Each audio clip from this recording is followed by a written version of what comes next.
Mga igsoon ko diyan ni Kristo, ang atong ebanghelyo karong adlaw nagisgot o naghagit kanato nga dili kita tigpakarong ingnon or hipokrito sa atong isig katawo.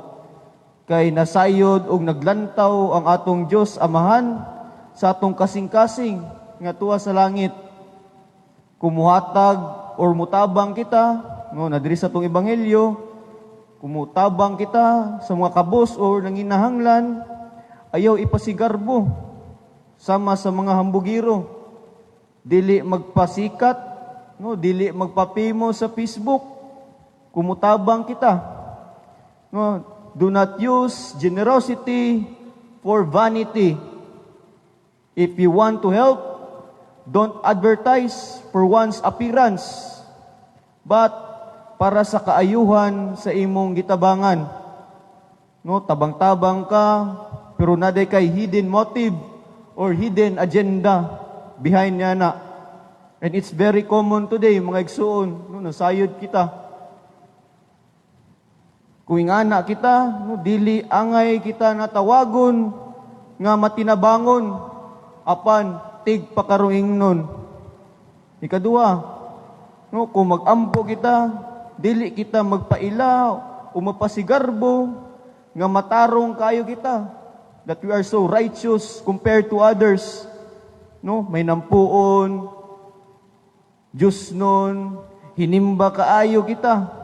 Ganang mingon kita, mas butan ko nimo, mas balaan ko nimo, mas matarong ko nimo, or mas duol ko sa Ginoo compare sa imuha, ikumpara sa ubang tao. No, remember mga igsoon, dili garantiya, dili sugkaran ang pagka mahinimbahon o pagka mainampuon sa tao para matawag siya nga balaan or matarong.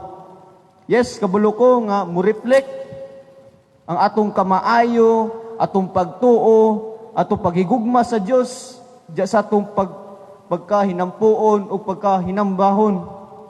But to boast or ipasigarbo oneself, to boast oneself that we are more religious, more righteous compared to others, it is hypocrisy, mga igsuon. Ang atong ebanghelyo or atong Ginoong Jesucristo, prangka kaayo diya sa atong ebanghelyo nga nagpasabot kanato na dili kita pakitang tao. No, kanang maayo, buutan, balaan kayo kita sa kadaghanan. Righteousness and holiness are measured through our humility, sincerity, and selflessness. Kini makita sa tong kasing-kasing ug sa pagkasinsero nato diya sa tong mga buhat. Ang tinuod nga nagbuhat og maayo, tinuod og naay pagigugma sa Ginoo ug sa isig katawo, wala manginahanglan og pagdayeg, recognition or appreciation, no, sa isig katawo. A generous and a holy person is the one who gives freely without expecting in return. No, si Jesus nag-ingon, walay laing naibalo sa kamaayo nga imong nabuhat gawa sa imong amahan nga dili makita. O gantihan ka sa imong amahan nga nagtan-aw sa imong gibuhat sa tago. Amen.